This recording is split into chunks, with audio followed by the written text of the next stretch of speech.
오늘 참 잘 오셨습니다. 벌써 2월 첫 번째 주일인데 전후 좌우 옆에 있는 분들 인사 한번 하죠. 잘 오셨습니다. 반갑습니다. 축복합니다.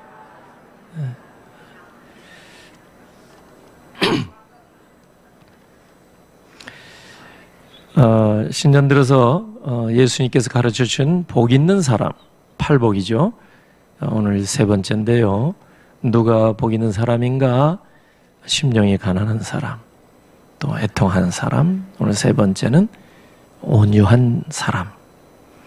5절이 본문 중에 본문입니다. 온유한 자는 복이 있나니 그들이 땅을 기업으로 받을 것이며. 이 온유라는 말은 한자어로 번역이 되어 있는데 이 따뜻할 온자에다가 부드러울 유자, 이래서 온유로 번역이 되어 있습니다. 그 원문상의 뜻을 보면 이 온유라는 말은 온순하다, 또 겸손하다, 부드럽다, 또 유순하다, 이런 뜻을 가진 단어 사용되고 있습니다.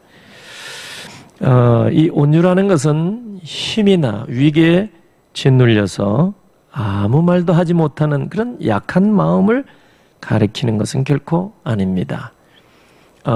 온유라고 해서 꼭 약한 것은 아니다.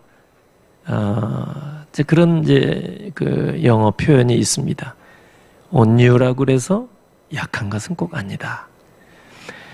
온유라고 할 때 그것은 분노할 때 분노할 줄 알고, 분노해서는 안 될 때 인내할 수 있는 그런 뜻을 온유라고 얘기를 합니다. 성경에서. 예수님을 보시면 알 거예요. 예수님이 온유하신 분이죠.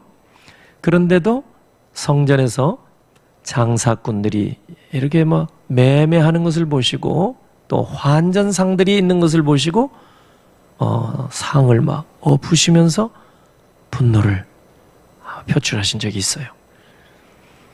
이것은 의분이죠.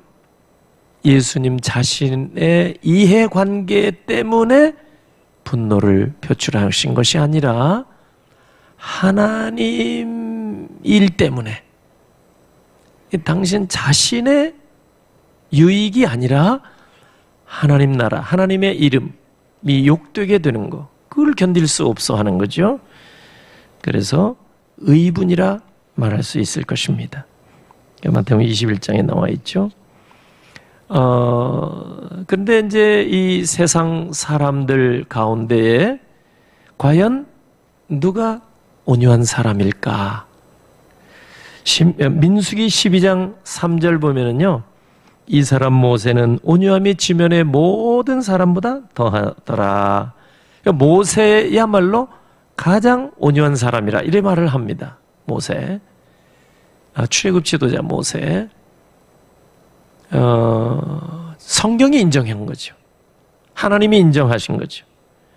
그럼에도 불구하고 민수기 20장에 보면은 이스라엘 백성들이 물이 없어서 원망 불평하고 있을 때 모세 불렀어요. 하나님이, 모세야, 이 반석에 그 명령을 해서, 반석을 명해서 물을 내게 하라.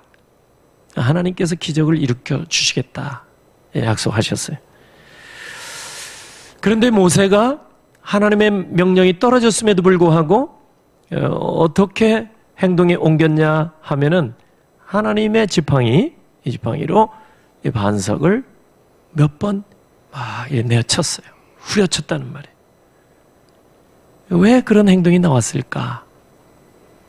이스라엘 백성들이 먹을 게 넉넉하고 물이 있으면 좋다 하고 이러다가 길도 사납고 길도 험악하고 먹는 건 시원찮고 물마저 없으면 원망불평. 항상 이랬어요. 그러니까 그런 모습을 다시 모세가 봤을 때 화가 난 거예요. 화가. 언제까지 내가 이 백성들을 이렇게 쥐치닥거리나 해야 됩니까? 하나님은 반석에 대고 명령만 하면 물이 터져나오게 한다 하셨는데 모세가 지팡이를 들어서 몇 번 때려버렸어요. 후려쳤다는 말이에요.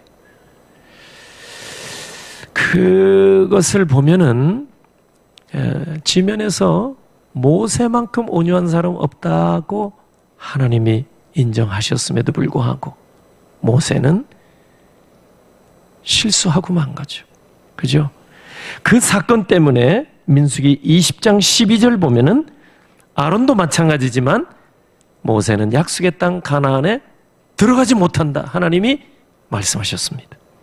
왜? 하나님의 영광을 네가 가렸다 그 말이에요. 하나님의 말씀은 명령만 하면 하나님께서 일을 이루어주겠다 그랬는데 모세가 막 백성들에 대한 분노가 담겨가지고 그죠? 가정에서 부부 싸움을 이렇게 하게 되면 그 불똥이 자식에게 튀일 가능성이 많아요. 공연히 죄 없는 자녀들이 아닌 밤에 홍두깨격으로 막 그죠? 남편에게 막 이제 공격을 받으면 공연히 자녀들 데려다 놓고 막 이놈 자식 뭐 그런 일들이 과거에 좀 있었습니다. 그런 일들이 많이 있어요. 그게 심리적으로 가능한 얘기예요. 모세를 생각할 때 이스라엘 백성들의 모습 막 오만방자하고 교만하고 하나님이 지도자로 세워 주셨는데 네가 네가 우리를 제대로 광야나 제대로 알고 어디 물 있는지도 제대로 모르고 우리를 이런 험지로 인도하고 우리 다시 애굽으로 돌려보내다오. 막 이렇게 하니까 모세도 괴로운 거죠. 그러니까 반석에 명령만 하면 물이 터질 것이라 했는데 지팡이로 내려친 거죠. 여러분 모세의 온유함이 땅의 모든 사람보다 더해 또 했지만은 모세의 온유함이라는 것도 이렇게 부족한 거예요. 온전치 못하다 그 말이에요. 여러분 아브라함도 참 온유한 사람이었어요. 여러분 조카 롯이 이제 같이 목축하고 있는데 그 다 종들이 이 목축하는 사람들에게서는 초장이 중요하고 물이 넉넉해야 되지 않습니까? 그러니까 쟁탈전을 벌이는 거예요. 롯의 하인들하고 아브라함의 하인들하고 다투니까 결국 아브라함이 양보하잖아요. 네가 동쪽으로 가라. 그럼 나는 서쪽으로 가겠노라. 모든 걸 우선권을 다 조카에게 주었습니다. 아브라함도 생각하면은 온유한 사람이에요. 성품이. 요셉도 보면은 그 열한 형들이 얼마나 10명의 형제들이 얼마나 요셉을 막 죽이려고 했습니까? 그래도 형제들에게 온유한 이렇게 대응을 한 사람이 요셉입니다. 다윗도 보면은 온유한 성품의 소유자예요. 그죠? 사울이 다윗을 잡아 죽이려고 사위인데도 불구하고 얼마나 그렇게 기회가 날 대로 다윗을 죽이려고. 그러나 다윗이 사울 왕을 대하는 태도를 보면은 참 심성이 착하고 온유한 사람이라 우리가 생각할 수 있을 만큼. 그런데도 불구하고 아브라함도 요셉도 크게 다를 바는 없어 하고 봅니다. 다윗도 마찬가지고 온전하지 못해요. 결정적인 때는 속에 있는 게 이렇게 튀어나오게 되는 거예요. 그러니까 모세가 지상에서 가장 온유하다 칭찬을 받아도 한계가 있는 거예요. 사람이 이렇게 온전치 못한 거예요. 그러나 우리 주 예수 그리스도는 참으로 온유하신 분인 줄로 믿습니다.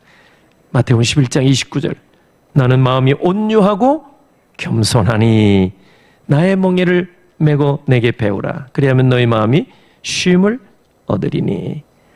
그리고 예수님은 완전한 온유의 사람입니다. 완전하신 분이에요.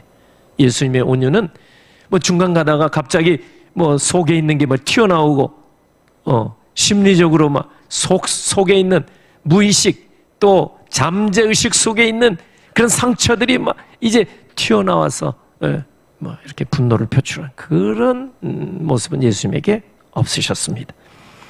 예수님은 스스로 말씀하실 때도 마음이 온유하고 겸손하니 내게 와서 배우라. 이 온유는 항상 겸손과 같이 가는 것 같아요. 그죠?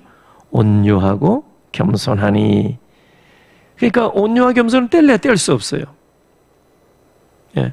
온유가 겸손이고 겸손이 온유 같아요. 그래서 에베소 4장 1, 2절 보면은 그러므로 주 안에서 갇힌 내가 너희를 권하노니 너희가 부르심을 받은 일에 합당하게 행하여 모든 겸손과 온유로 하고, 겸손과 온유로 이렇게 이제 행동 지침이에요.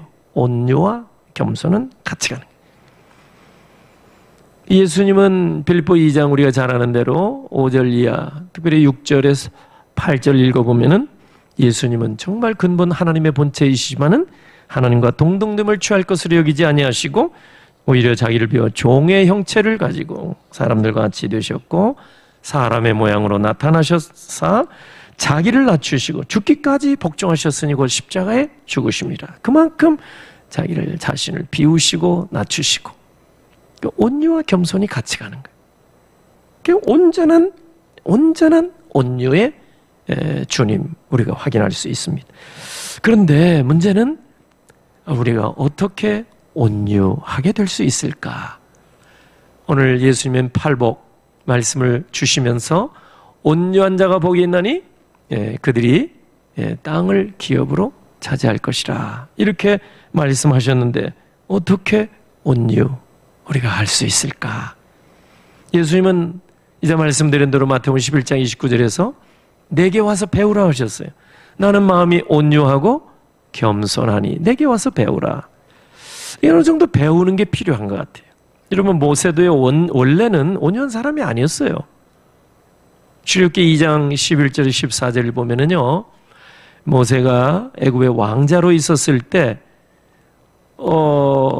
그 애굽인이 유대인을 막 이렇게 힘들게 하는 모습을 보고 동족의 민족의 뭐 이게 발동해서 그런지 그 애굽 사람을 쳐서 죽였어요. 출애굽기 2장에 보면은 모세는 이제 애굽의 왕자로 자랐지만 유모가 친어머니였거든요. 그러니까 민족 의식을 어릴 때부터 그 모세에게 심어주신 것이 분명합니다. 뭐 그래도 그렇죠. 모본을 보여야 될 애굽의 왕자 신분으로 사람을 죽였어요. 그러니 이 죄가 적지 않은 거예요. 그러면 그 왕이 얼마나 힘들어하겠어요. 왕자 신분에 사람을 죽였으니까. 그러니까 미디안 광야로 도피한 거예요. 40년을 보냈어요. 거기서 결혼해서 아이도 낳고 광야 야인이 된 거예요. 가만히 생각하면 광야 40년 미디안 들판에 지내면서 왕궁의 그 높아졌던 마음들이 다 낮아졌던 것 같아요. 그러니까 어느 정도 모세가 이 광야, 미디안 광야에서 40년을 살면서 이 온유함을 많이 배웠던 것 같아요. 그리고 출애굽기 3장에 보면은 어느 날 그 호렙산 떨기나무에 불이 붙어 있는 것을 보고 하나님의 부르심을 받으신 거죠. 여러분 온유함을 어떻게 우리가 얻을 수 있을까? 좀 배우는 것도 필요하다 그 말이에요. 바울도 혈기방장했을 때는 예수 믿는 사람들 잡아서 다 감옥에 집어넣을 요량으로 다메섹 이웃 나라까지 갔습니다. 그때 예수 그리스도를 만난 거예요. 부활하신 예수님이 하늘에서 강한 빛과 함께 찾아오신 거예요. 사울아 사울아 하나님이 부르시고 예수님이 불러주신 거예요. 그래서 이 바울이 그러한 유대교에 있을 때 막 혈기방장하고 막 대단한 사람이요. 오만불손 교만했을 것 같아요. 막 얼마나 대단했겠어요. 최고 학부 나왔겠다. 최고 권세를 가지고 있겠다. 대제사장의 어떤 체포영장까지 손에 쥐고 있겠다. 뭐 거치는 것이 없을 것 같아요. 막 그래서 다메섹까지 자기 영토도 아닌데 거기 유대인들이 피신해 가 있는데 잡아올 요량으로 그런 사람이에요. 그가 예수님 만난 다음에 아라비아 광야에 들어가서 3년을 보냈습니다. 갈라디아 1장에 보면 3년 동안 광야에 들어가서 뭐 했겠어요? 하나님이 교만했던 바울을 철저하게 낮춰주신 것 같아요. 겸손에 훈련한 것 같아요. 온유의 훈련을 많이 받았던 것 같아요. 사도 바울. 그런데 여러분, 배운다고 온유가 우리 몸에 이렇게 아주 습관처럼 우리의 성품으로 자리 잡을 수 있겠습니까? 모세도 결정적인 때 보니까 반석을 명하기만 하라 그런데 지팡이로 내리치잖아요. 바울도 주님 만난 뒤인데도 불구하고 온유와 겸손의 훈련을 아라비아 광야에서 분명히 했음에도 불구하고 나중에 여러분 바울과 이 마가 요한 문제 때문에 바나바가 얼마나 크게 대판 싸웠어요. 원문상으로 보면 몸을 막 멱살을 붙잡았는지 모르겠어요. 뭐 그런 단어를 썼어요. 네, 상당히 심각한 다툼이 있었다는 것을 짐작하게 됩니다. 단어 하나만 봐도. 여러분, 결정적인 순간에는 이렇게 표출이 되는 거예요. 저도 여러분 앞에서는 지금 천사처럼 이렇게 지금 뭐 이래 설교하고 있죠. 근데 결정적인 순간에는 저도 막 한 가닥 할 수 있습니다. 그렇죠? 아니 그게 나라면 사람이 정신이 정상적이지 않을 수 있어요. 그렇죠? 아주 극에 달하면 화가 막 극에 달하면 판을 막 뒤엎어버리고 노름판이 아니고 하여튼 얼마든지 그럴 소지가 다분해요. 아니 모세가 지면의 모든 사람보다 더 승하더라. 그렇게 온유한 사람. 지팡이를 막 내리치잖아요. 하나님의 명령도 막 잊어버리고 막 무시하고. 바울도 바나바와 마가 요한 성경에는 안 나왔지만 그 자식은 나하고 같이 사역할 수 없다. 돌려보내라 말이에요. 근데 바나바는 자기 생질이잖아요. 마가 요한이. 아닙니다. 같이 가게 하자고. 그것 때문에 심히 다퉜다 그랬어요. 심히 다퉜다고. 표출이 돼요. 표출이. 그러면 어떻게 하면 좋겠습니까? 예수님께서 오늘 복 있는 자 세 번째, 온유한 자는 복이 있나니. 뭐요? 그 결과, 축복이. 그들이 땅을 기업으로 받을 것이며. 온유하라는 거 아니겠어요? 근데 온유함을 배워도 이렇게 결정적인 때는 문제를 일으킬 수 있다고 하는데 그럼 어떻게 하면 좋겠느냐 말이에요. 갈라디아 5장 22절 23절 보니까 성령의 9가지 열매 가운데 하나가 뭐입니까? 온유인 줄로 믿습니다. 성령의 열매입니다. 온유가 8번째 열매예요. 성령의 사랑과 희락과 오래 참과 자비 양성과 온유와 온유와 절제니. 온유 8번째 그 성령의 열매. 온유라고 하는 것은 만물보다 심히 부패한 인간의 마음에서 우러나오는 것이 아니라 생득적으로 얻는 것이 아니라 후천적으로 습득해서 얻는 것이 아니라 성령의 열매인 줄로 믿으시기를 바랍니다. 성경에 써 있잖아요. 모세도 바울도 다 믿음의 사람도 마찬가지. 누가복음 9장 51절 이하에 보니까 사마리아 사람들이 예수님을 영접하지 않았어요. 사람이 무시를 당하면 그게 제일 화가 나는 일이에요. 그죠? 투명인간 취급받는 거 견딜 수 없어요. 예수님도 속상하셨을지 몰라요. 근데 수행하던 야고보 요한 제자들이 더 화가 났어요. 우리 선생님이 누군지도 모르고 이 사마리아 사람들 선생님 가만두지 마세요. 아버지께 요청해서 불을 내려서 이 사마리아 싹 쓸어버리게 합시다 말이에요. 그냥 사마리아 싹 날려버립시다. 예수님에게 요청한 장본인이 누굽니까? 제자인 야고보와 요한. 그런데 오순절 성령 강림 사건 때 하나님의 성령에 충만한 은혜를 받고 나서 어떻게 됐어요? 변해진 거예요. 야고보 사도들 가운데 최초의 순교자가 되었습니다. 요한 순교는 당하지 않고 유배당했지만 나중에 여러분 요한이 남긴 서신을 보세요. 요한 1서, 2서, 3서, 요한복음도 마찬가지고 사랑하는 자들아 우리가 서로 사랑하자. 여러분 예수님이 그 성품들을 보고 야고보 요한에게 별명을 붙여줬죠. 뭐라고 붙여주셨어요? 보아너게. 뭐예요? 우리의 자식이라. 예수님이 딱 보니까 그 성품을 꿰뚫어 보셨잖아요. 속에는 그냥 불이 들어있는 거예요. 막 베드로뿐만 아니라 야고보 요한도 마찬가지예요. 너희들은 우리의 아들들이다. 그래서 이 영어로 보면은 그런 욕들이요 무슨 자식이라고 많이 하잖아요. 그 예수님도 보면은 우리의 자식이래요. 우리의 자식. 예, 천둥 번개. 예, 우리의 자식. 얼마나 불같은 성격이었습니다.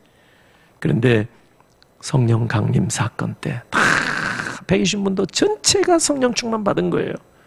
그 야고보 요한도 성령 받고 변화된 거예요. 그 다음에 순교의 자리까지 갈 수 있는 그런 겸손과 온유의 사람이 된 줄로 믿습니다. 사랑의 사도가 바로 요한. 예, 바로 성령의 은혜를 그들이 받았기 때문인 줄로 믿습니다. 여러분, 온유한 자가 무슨 복을 받는다고 그랬어요? 땅을 기업으로. 그러면 뭐 부동산 재벌이 되는가? 그러면 얼마나 좋아요. 이 땅에 사는 동안. 그게 아니고 하나님 나라를 유업으로 받게 해주시겠다는 미래적인 약속입니다. 미래에. 여러분, 하늘나라를 기업으로 유업으로 우리가 다 받게 될 줄로 믿습니다. 그리스도를 따르는 자, 제자는 그리스도의 성품을 따라가는 자예요. 온유하신 주님을 따르면 온유의 성품. 그러면 하나님 나라를 우리가 다 기업으로 받을 자들이 된 줄로 믿습니다. 예, 얼마나 귀한 일이에요. 세상 나라는 약육강식의 나라예요. 승자독식의 나라예요. 강한 자가 남는 적자 생존의 나라, 세상 나라. 그러나 하나님의 나라는 온유한 자가 들어가는 거예요. 온유한 자가 얻을 수 있다고 말씀하셨어요.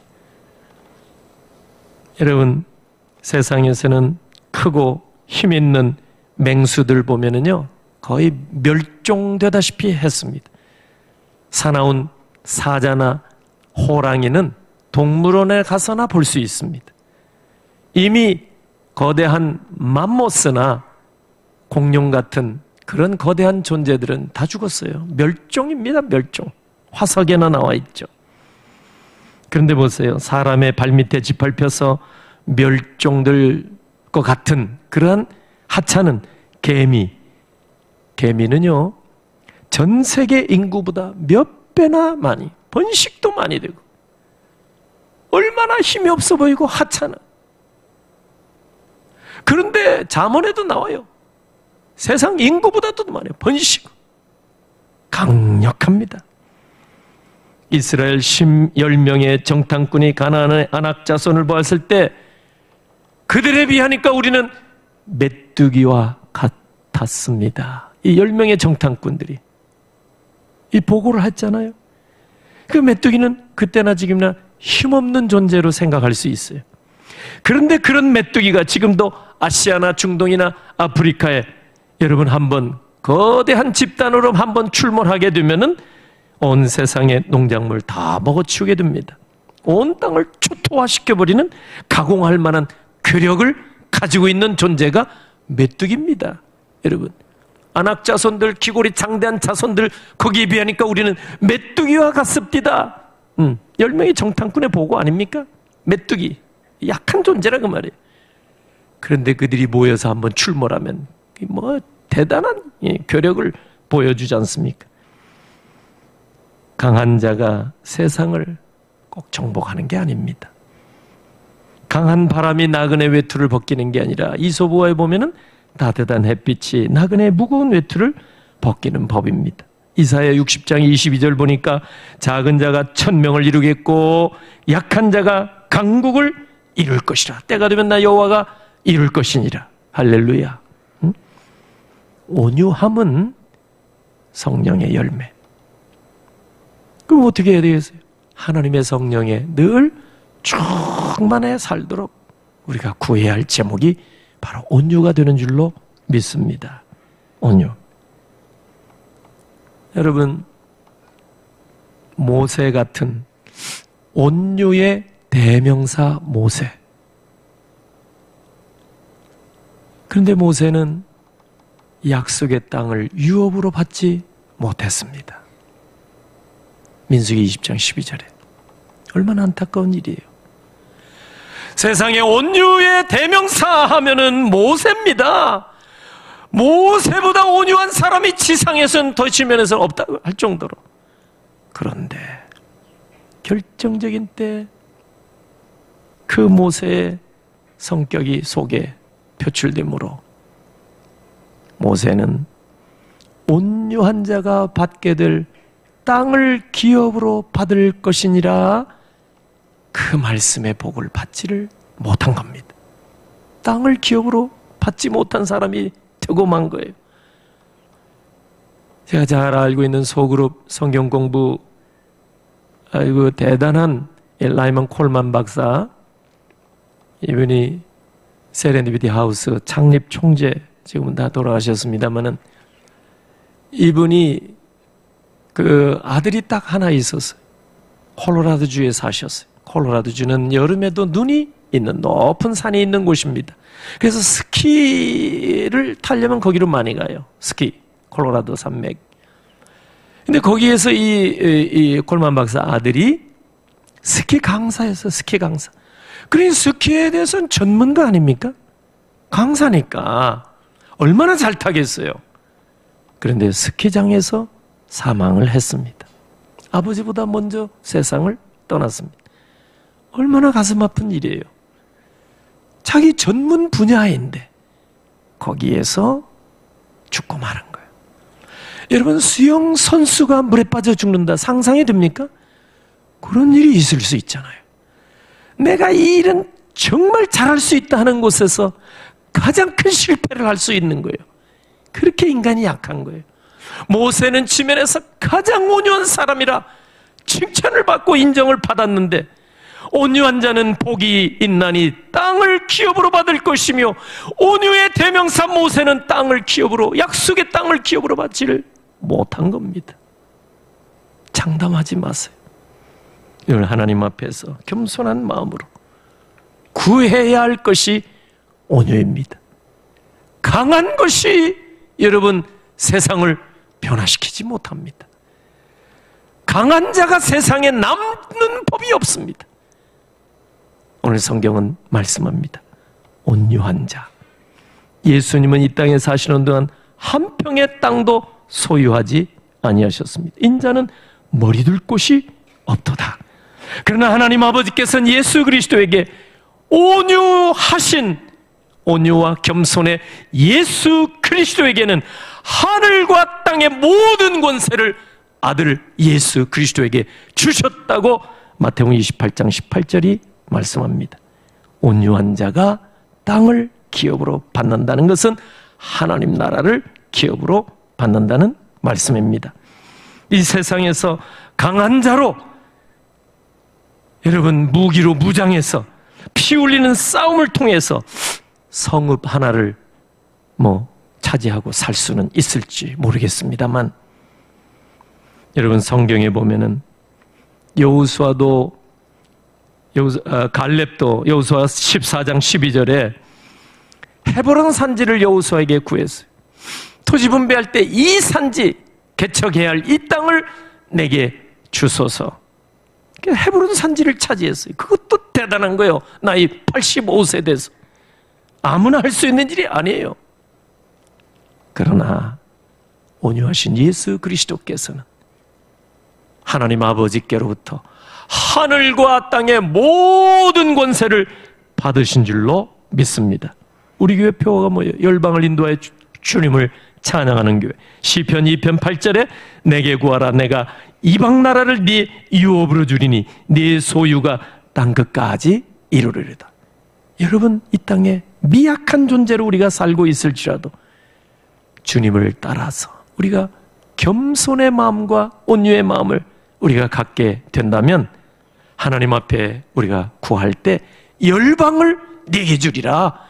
열방을 유업으로 내 소유가 땅끝까지 되게 하리로다. 우리의 기도가 땅끝까지 미칠 수가 있고 우리의 선교 대상이 땅끝까지 열방을 주께로 인도해서 하나님을 예배하는 그런 일에 우리가 쓰임받게 될 줄로 믿습니다. 여러분, 세상에 강력한 자로 이런 성읍 하나 차지해서 자손만대 잘 먹고 잘 사는 것도 아주 복된 일이겠지만, 그러나 열방을 유업으로 내게 주리라. 하늘과 땅에 있는 모든 권세를 내게 주노니 예수 그리스도를 따르는 온유한 성품의 주님을 따르는 자에게 주시는 약속의 말씀을 우리도 받아서 이 땅에 사는 동안에 정말 주의 성령에 힘입어서 우리가 온유한 심정으로 주님을 섬기고 몸된 교회를 섬기고 이웃에게 따뜻한 모습으로 이렇게 섬기신다면 하나님께서는 하늘과 땅에 있는 모든 권세를 여러분에게 반드시 주실 줄로 믿습니다. 기도하겠습니다. 하나님 아버지, 은혜를 감사합니다. 새해를 허락하시고 새로운 달도 은혜 가운데 지나게 하시고 또 이제 두 번째 달 첫 주를 맞이해서 산지사방에 흩어져 있다가 한 자리에 나와 살아계신 아버지 앞에 예배드립니다. 오늘 주신 말씀 마음에 새기기를 원합니다. 아버지 하나님, 주의 또 제자로 또 하나님의 자녀된 권세로 이 땅에 사는 동안 온유와 겸손으로 저희들이 띠를 띠고 우리 주님을 기쁘게 섬긴 몸된 교회 잘 섬기게 하셔서 온 교회가 열방을 주께로 인도하는 일에 힘써 기도하며 함께 이 일을 놓고 하나님 앞에 엎드리는 은혜를 덧입혀 주시옵소서. 하나님 아버지, 열방을 품은 자 되게 하셔서 하나님 참으로 하나님이 기뻐할 만한 믿음의 삶을 끝까지 살게 하옵소서. 오늘 전반기 장학 헌금을 주 앞에 드립니다. 우리의 작은 정성을 모아서 다음 세대를 세우고 젊은이들을 세우고 또 하나님 나라 일을 위하여 주의 종들을 세우는 일을 위하여 쓰임받기를 원하오니 오늘 또 모든 주의 백성들 심령을 간섭해 주옵소서. 드린 예물마다 하나님 나라 확장하고 사람을 세우고 일꾼을 세우는 데 쓰임받게 하시고 우리는 드리는 모든 구별된 예물을 받으시사 생명을 살린 일에 아름답게 쓰임받게 하옵소서. 축복하옵고 예수님의 이름으로 기도하옵나이다. 아멘.